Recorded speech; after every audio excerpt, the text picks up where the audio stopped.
देखिए, आज की दुनिया में हमारी जिंदगी का एक बहुत बड़ा हिस्सा वो तो हमारे फोन में ही है। एक टैब पे खाना, दूसरे पर कैब और तीसरे पर बैंक अकाउंट से पैसे ट्रांसफर। हाँ। लेकिन जहां इतनी आसानी है, वहीं एक बहुत बड़ा खतरा भी है। एक डिजिटल अंधेरा जहां शिकारी बैठे हैं। बिल्कुल। और आज हम एक ऐसे ही ऑनलाइन फ्रॉड की मतलब पूरी चीर फाड़ करने वाले हैं, जिसने 2025 में हजारों लोगों को चूना लगाया। हम एक डिजिटल जासूस की तरह इस पूरे केस की तह तक जाएंगे। धोखेबाजों ने पहला सुराग भेजा, एक एसएमएस। लेकिन उस सीधे साधे मैसेज के पीछे एक बहुत बड़ा जाल था। बिल्कुल, और ये समझना बहुत ज़रूरी है कि ये घोटाले सिर्फ तकनीक के बारे में नहीं है, ये मनोविज्ञान के बारे में है। धोखेबाज असल में आपके दिमाग के साथ खेलते हैं। वे एक हॉट स्टेट बनाते हैं, मतलब घबराहट या लालच की एक ऐसी स्थिति जहां सोचने समझने की शक्ति कम हो जाती है। जब आपको लगता है कि आप कुछ कीमती चीज़ खोने वाले हैं या फिर पाने वाले हैं, तो आपका दिमाग तर्क से ज़्यादा भावना पर चलने लगता है और बस वहीं आप गलती कर बैठते हैं। तो ये केस था एसबीआई रिवॉर्ड्स और केवाईसी अपडेट वाला। अब नाम से तो लग रहा है कि निशाने पर एसबीआई के ग्राहक थे, लेकिन क्या ये किसी को भी मतलब रैंडमली मैसेज भेज रहे थे? नहीं नहीं, यही तो पूरा खेल था। ये बहुत टारगेटेड था। उनका निशाना खास तौर पर वरिष्ठ नागरिक थे या वो लोग जो डिजिटल बैंकिंग में नए नए आए थे। वो लोग जो सिस्टम पर भरोसा तो करते हैं लेकिन उसकी चालाकियों को नहीं समझते। ठीक है, तो हुक क्या था? मतलब लोगों को फंसाने के लिए चारे के तौर पर क्या इस्तेमाल किया गया? चारा बहुत लुभावना था। शुरुआत होती थी एक व्हाट्सएप या एसएमएस से। संदेश में लिखा होता था, बधाई हो, आपके एसबीआई खाते में 5,500 रुपए के रिवॉर्ड पॉइंट्स जमा हुए हैं, इन्हें तुरंत रिडीम करें। और फिर आता था वो हिस्सा जो दिमाग को सोचने से रोकता है, एक डेडलाइन। ये पॉइंट्स सिर्फ 24 घंटे में समाप्त हो जाएंगे। 24 घंटे? ये तो साफ तौर पर एक पैनिक बटन दबाने जैसा है। कोई भी सोचेगा कि अरे मुफ्त के 5,500 रुपए हाथ से जा रहे हैं। ठीक यही, ये वही हॉट स्टेट है जिसकी मैं बात कर रही थी। आप अचानक फायदे और नुकसान के बारे में सोचने लगते हैं। ये नहीं सोचते कि ये संदेश आया कहाँ से है। ज्यादातर लोग ये जांचने के लिए बैंक को फोन नहीं करते, वो तुरंत उन पॉइंट्स को पाने की कोशिश में लग जाते हैं। पर क्या ये सिर्फ लालच है? मुझे लगता है कई लोग, खासकर हमारे बुजुर्ग, वो तो बैंक के नाम से आए संदेश को मतलब आधिकारिक मानकर उस पर भरोसा कर लेते हैं। यहाँ भरोसे का गलत इस्तेमाल ज्यादा बड़ा मुद्दा नहीं है। ये बहुत जरूरी बात है। ये लालच और भरोसे का एक बहुत खतरनाक मिश्रण है। धोखेबाज पहले बैंक की विश्वसनीयता का इस्तेमाल करते हैं आपका भरोसा जीतने के लिए, और फिर रिवॉर्ड का लालच देकर आपसे जल्दबाजी में वो काम करवाते हैं जो आप ठंडे दिमाग से कभी नहीं करते। तो जैसे ही किसी ने उस संदेश पर भरोसा किया, अगला कदम क्या था? संदेश में जरूर कोई लिंक दिया होगा, है ना, कि पॉइंट्स रिडीम करने के लिए यहां क्लिक करें। बिल्कुल, और वही क्लिक इस पूरे घोटाले का दरवाजा खोलता था। लिंक पर क्लिक करते ही एक फाइल डाउनलोड करने का प्रॉम्प्ट आता था। फाइल का नाम भी ऐसा होता था कि शक न हो। जैसे sbirewards.apk या sbikYCupdate.apk। एपीके, एक सेकंड, एपीके, ये नाम तो मैंने सुना है, पर बहुत से लोगों के लिए ये बस मतलब 3 अक्षर हैं। ये असल में है क्या और इतना खतरनाक क्यों है? हाँ, ये समझना बहुत जरूरी है। देखिए, एपीके का मतलब है एंड्रॉयड एप्लीकेशन पैकेज। अब इसे एक खुले दरवाजे की तरह समझिए। जब आप गूगल प्ले स्टोर से कोई ऐप डाउनलोड करते हैं तो गूगल उस दरवाजे पर एक सुरक्षा गार्ड खड़ा करता है जो ऐप की जांच करता है। लेकिन जब आप किसी अनजान लिंक से सीधे एपीके डाउनलोड करते हैं तो आप उस सुरक्षा गार्ड को हटाकर किसी को भी सीधे अपने फोन के अंदर आने दे रहे हैं। मतलब आपने खुद ही चोर के लिए दरवाजा खोल दिया। बिल्कुल। ये तो दिमाग चकराने वाली बात है। सिर्फ एक फाइल डाउनलोड करने से इतना सब कुछ? मुझे ये समझना है कि वो ऐप फोन के अंदर ऐसा क्या करता है कि आपका पूरा बैंक अकाउंट उनके कब्जे में आ जाता है। एक बार वो ऐप इंस्टॉल हो गया, फिर धोखेबाजों का काम 4 चरणों में पूरा होता है। पहला चरण है अनुमतियां, यानी परमिशंस का जाल। जैसे ही ऐप इंस्टॉल होता है वो आपसे आपके फोन का लगभग हर हिस्सा इस्तेमाल करने की इजाजत मांगता है। आपके एसएमएस पढ़ने की इजाजत, आपके कॉन्टैक्ट्स देखने की इजाजत, आपकी कॉल हिस्ट्री, सब कुछ। और लोग अक्सर बिना पढ़े अलाउ अलाउ अलाउ करते जाते हैं। 1 मिनट, मुझे यहाँ रोकिए। यहीं पर तो पहली खतरे की घंटी बज जानी चाहिए थी। कोई भी असली बैंकिंग ऐप आपसे आपके सारे पर्सनल मैसेज पढ़ने की इजाजत क्यों मांगेगा? उसका तो कोई काम ही नहीं है इससे। बिल्कुल सही कहा। ये एक बहुत बड़ा रेड फ्लैग है।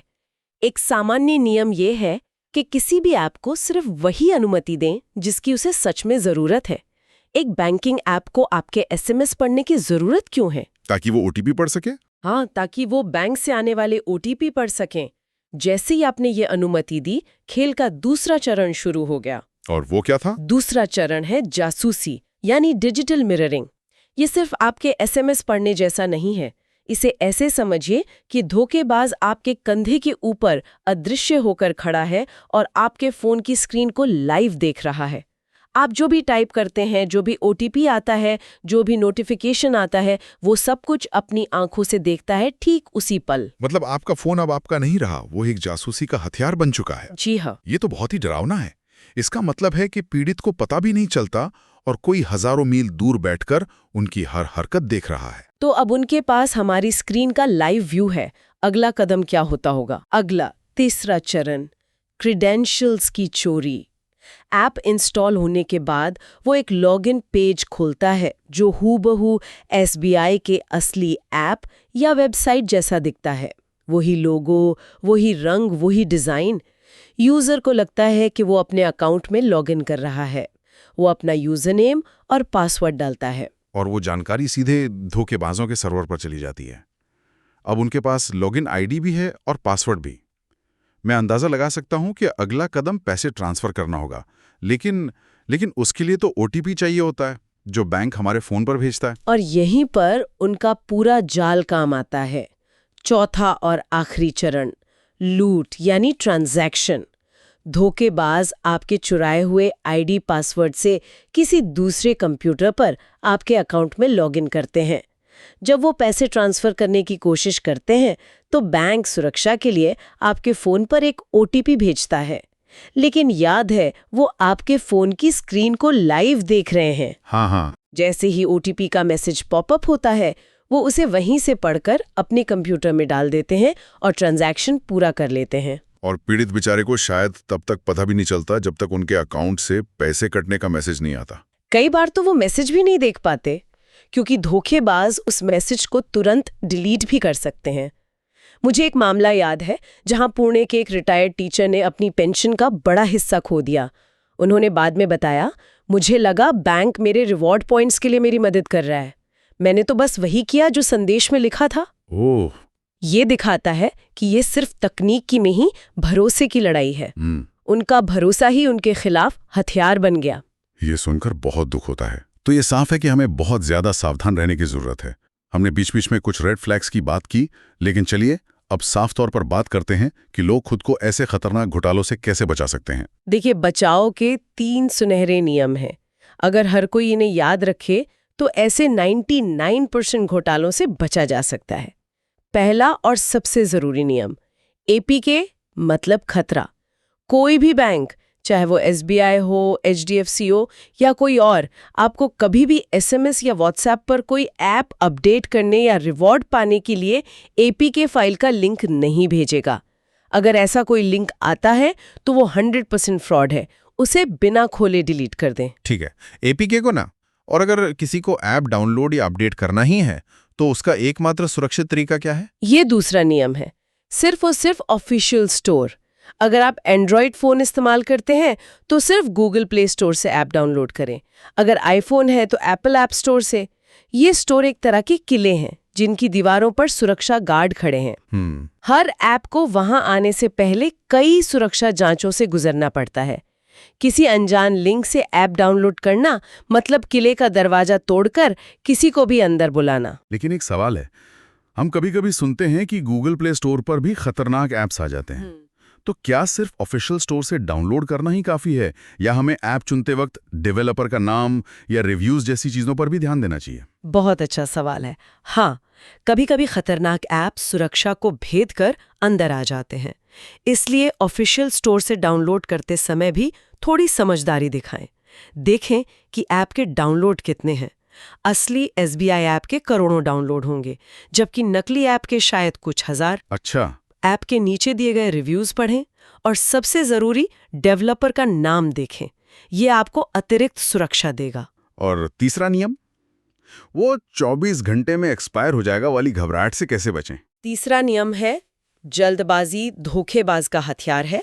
जब भी कोई संदेश आपको डराए या लालच देकर तत्काल कार्रवाई करने को कहे, जैसे आपका खाता ब्लॉक हो जाएगा या आपकी लॉटरी लगी है, तो उसे एक चेतावनी समझें, रुकें, एक गहरी सांस लें। कोई भी बैंक या कंपनी आपको 1 घंटे में फैसला लेने पर मजबूर नहीं करेगी। उस संदेश को अनदेखा करें और अगर आपको सच में चिंता है तो अपने बैंक की ऑफिशियल वेबसाइट पर जाकर या उनके कस्टमर केयर नंबर पर फोन करके खुद पुष्टि करें। ये तो हुई बचाव की बात, लेकिन मान लीजिए सारी सावधानियों के बावजूद कोई इस जाल में फंसी जाता है। जैसे ही किसी को एहसास होता है कि उसके साथ धोखा हुआ है, उसे तुरंत क्या करना चाहिए? हर सेकंड कीमती होता होगा। बहुत ज्यादा। अगर ऐसा हो जाता है तो 3 काम तुरंत करने हैं। पहला, बिना एक सेकंड गंवाए राष्ट्रीय साइबर अपराध हेल्पलाइन नंबर 1930 पर फोन करें। ये नंबर खास तौर पर ऑनलाइन वित्तीय धोखाधड़ी के लिए बनाया गया है। जितनी जल्दी आप फोन करेंगी, उतनी ज्यादा संभावना है कि अधिकारी उस पैसे के ट्रांसफर को रोक पाएं। 1930 ये नंबर सबको याद रखना चाहिए। और क्या कर सकते हैं? दूसरा, आप सरकार के राष्ट्रीय साइबर अपराध रिपोर्टिंग पोर्टल पर जाकर अपनी शिकायत दर्ज करा सकते हैं। इसका पता है cybercrime.gov.in।